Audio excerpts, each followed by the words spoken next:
I had an awakening.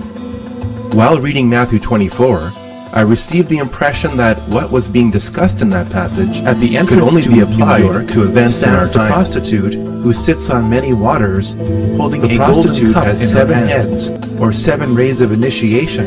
The prostitute is none other than Queen Semiramis, the ancient queen. But at the base of the Statue of Liberty is a plaque. It states that the statue is a gift from the Freemasons of France to the Freemasons Revelation of America. 18:15 talks about the merchants of the world who gained their wealth from her. Revelation 18:17 describes the woman being consumed by fire. Whether or not the biblical description of Babylon applies to New York today or Iraq tomorrow is a moot point. The point is that because New York fits the Babylonian archetype, or sign of things to come, we should expect that New York should suffer the same fate as Babylon. Perhaps the greatest sign of America's pending destruction is on the back of the US $1 bill. You have been told that the bird on the right is an eagle. That's not what Manly P. Hall viewed it as. He knew that it was a phoenix. The ancient mythological bird to describe how old systems of power are deliberately destroyed to produce new systems of power. The system of power that is being built now is described on the left side on the back of the US $1 bill. You have been told that the Latin phrase Novus Ordo Seclorum means a new order of the ages. If you understood what the Roman poet Virgil meant when he wrote what this phrase is based on, you would know that it means the same thing as Daniel chapter 2, verse 43. It means, God hath favored our undertakings, new order secular, or New World Order. The occult purpose of America is to usher in the New World Order on the back of what appears to be a trusted democracy. For future generations, a new world order. This purpose is hidden in plain sight. Not the law of the jungle, governs the conduct of nations. When we are successful, and we will be, we have a real chance at this new world order, an order in which a credible United Nations use its peacekeeping role to fulfill the promise and vision of the UN's founders.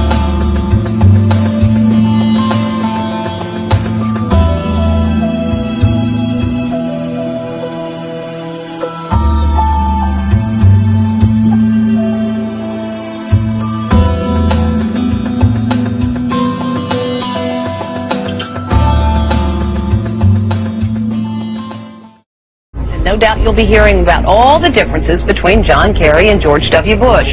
But we've discovered they do have something in common. During their respective college days at Yale, they both belonged to a group called Skull and Bones. Does it still exist? The thing is so secret, I'm not even sure it still exists. You both were members of Skull and Bones, a secret society at Yale. What does that tell us? Not much, because it's a secret. Is there a secret handshake? Is there a secret code?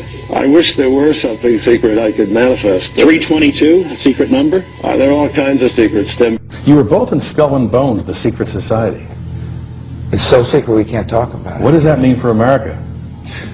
The conspiracy theorists are going to go wild. I'm sure they are. I don't know. I haven't seen the web. Number 322?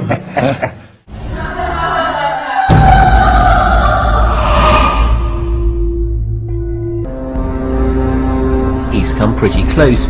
She was part of a team that successfully recorded part of the initiation ceremony that takes place in the tomb's courtyard. Okay, you have the doorway here. Yeah. Okay, then to the right you have a hedge, and then you have an evergreen tree. If you follow that line straight back, courtyard's in there. Ah, okay. So that's where they have the ceremonies in there. The outdoor part of it. Part of it was indoors. So we only got to see the outdoor part. Right. We only got to and to listen to the outdoor part. God only knows what went on indoors. And what did you hear? What was it you know? You managed to get this unique it was disgusting. It was gross. I mean, they were pretending to murder people. And what was the tone of it, though? Was it jokey or was it quite... No, it wasn't jokey at all. It was sick. It's about the only way I can describe it. It was sick.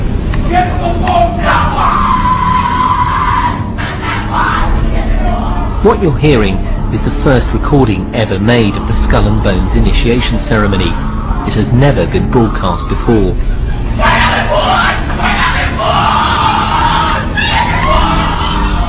And what you're looking at here, staggeringly, is a group of people some of the most famous people in America in long gowns.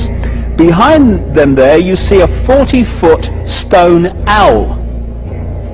And there's the fire between them, next to the lake at Bohemian Grove. Now, one might wonder, understandably, why the people that run the banking, political, economic system and the media in America should be dressed in long robes doing a ceremony to a 40-foot stone owl. I think we should be told.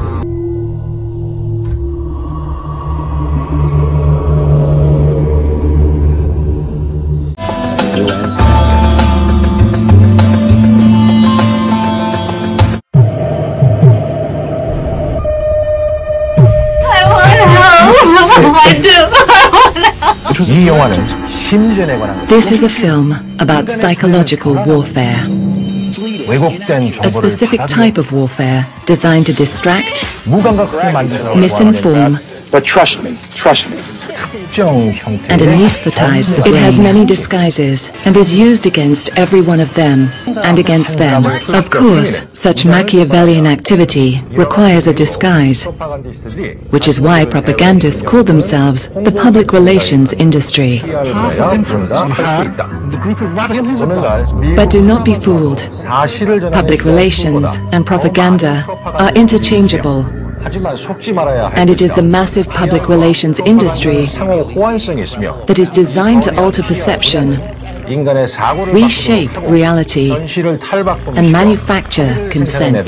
Today, America alone has more public relations propagandists than reporters, which means that nearly half of what people in the West hear, see, or read is written by professional liars. Professional liars whose job it is to keep people in front of their televisions, reading gossip magazines, eating vast amounts of toxic food, and shopping, always shopping, for the latest fashions and trends. In this film, we will reveal the methods used by the propagandists to control populations on behalf of their owners. Although these rich and powerful owners only make up 1% of the world's population, they have mastered the use of propaganda over 99% of the world's population, turning them into consumer slaves who work harder and harder to buy things they don't need. The 20th century has been characterized by three developments of great political importance: the growth of democracy,